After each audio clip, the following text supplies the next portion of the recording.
is now on the KUAM News Zoom room. Good morning, Tomas. Good morning, Chris and Jason. That report, unfortunately, coming at a time when Guam and the region is facing another storm system, as everyone knows, on the island. Right. We've been very fortunate, and in talking with the weather experts, I don't know if it's because of the climate change, but it does seem like a lot of storms that would have normally hit us in the past are going towards the NMI, unfortunately for the NMI.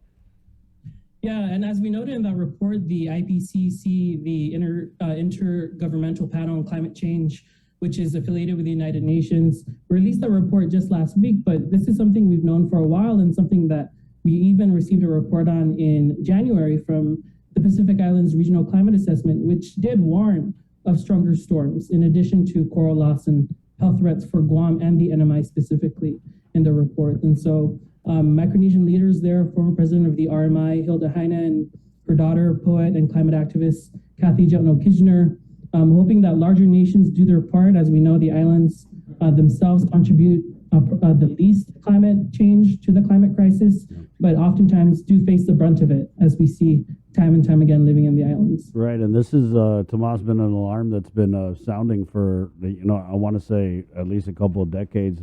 How is it, or is it challenging to kind of report on an issue like this and really press the urgency of it when it's something that we see incremental change on? You know what I mean? It's not like the polar caps are going to melt today, right? It's very gradual.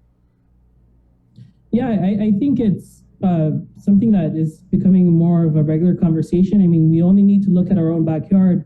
In the United States, wildfires, droughts continue to plague many communities. Extreme weather events and storms continue to hit states and other countries as well. And we're seeing a shift now that they're saying instead of looking at mitigation, looking to adaptation because of the unfortunate consequences that seem to be just on the horizon.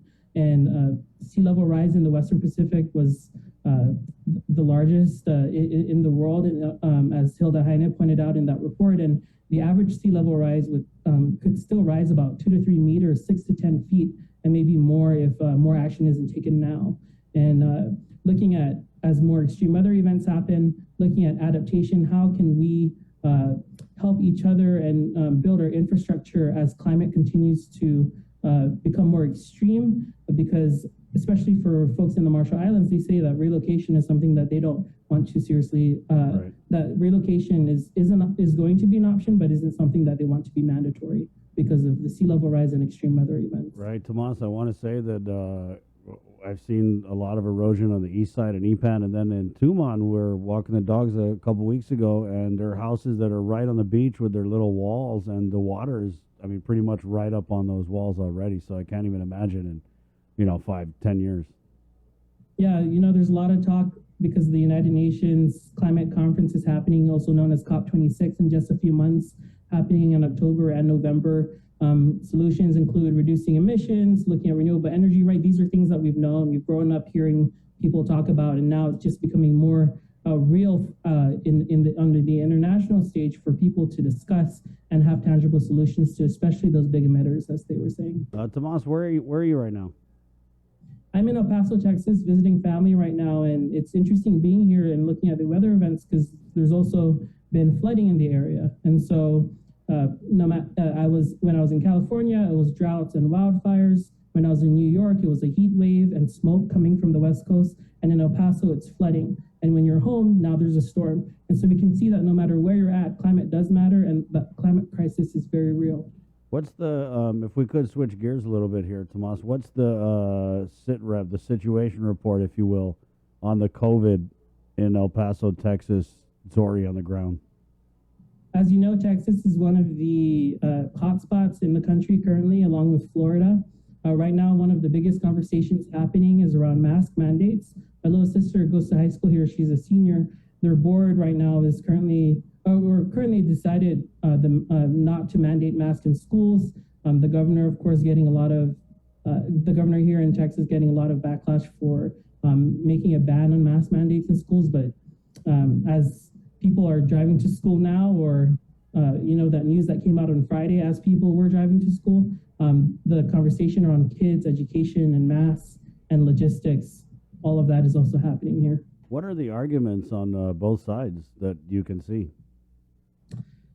Uh, I think I'm seeing more of those who you might expect not to believe in mask mandates say that they don't want to see children die, and therefore, despite the politics, they want masks to be worn. I think it's indisputable, the science, right, of what works and what doesn't, and I think a lot of people, no matter where you are in the political spectrum here in Texas, understand that masks do save lives, and that oftentimes these issues that are politicized end up confusing a lot of people in the long run. Interesting how the COVID arguments on both sides have been politicized. It's really made for a divisive environment.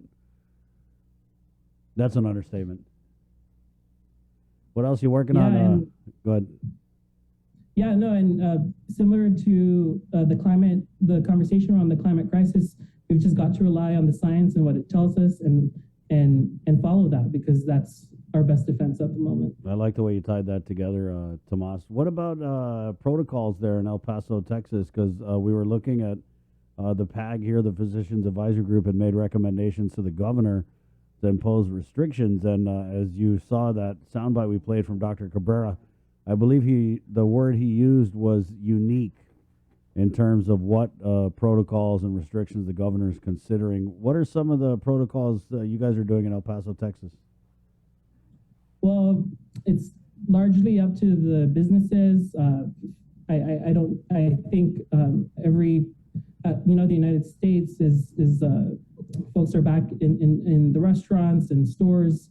Mask mandates vary depending on which business you're in. And so it almost seems as if it's a whack-a-mole situation in terms of how people address it in terms of whether or not they believe it's infringing on their individual rights, or if the business thinks that it's the best thing for them to do.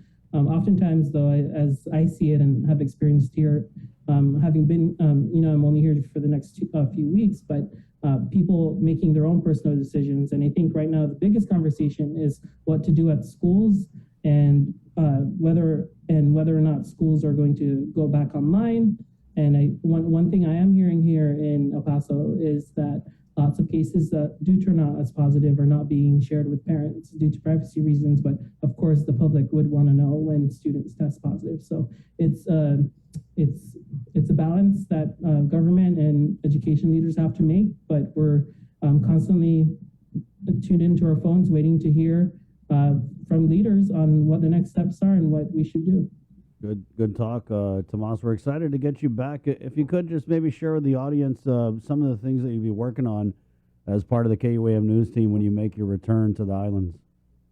Yeah, of course. And so I'll be the regional correspondent and digital producer. So working with Jason and Ken and all the great people on the digital side to increase coverage there and expand coverage there. And then also we'll be splitting my time between Guam and the Sinamai to be reporting on Saipan, Tinian, and Rota as well, and also planning some Micronesia and Oceania-wide coverage that will be announced once that's all set. So lots to look forward to and lots to talk about in the region. Lots of news happening in the Pacific. Lots of international issues that matter in the Pacific and have an impact there too. Nice. We're very excited that you're going to be bringing Piggy and Zuzu back and forth for us here in Guam. Yes, I'm already thinking of how much weight I'm going to allocate just for you, Chris. That's Boboy Tomas Manglona. Thank you, Tomas, for joining us. Thanks. We'll see you. He's in El Paso, Texas, as he said, visiting family there. Great report. Jason Solis, good morning. How you doing over there, my friend? Oh, good. Just trying to set everything up for this morning.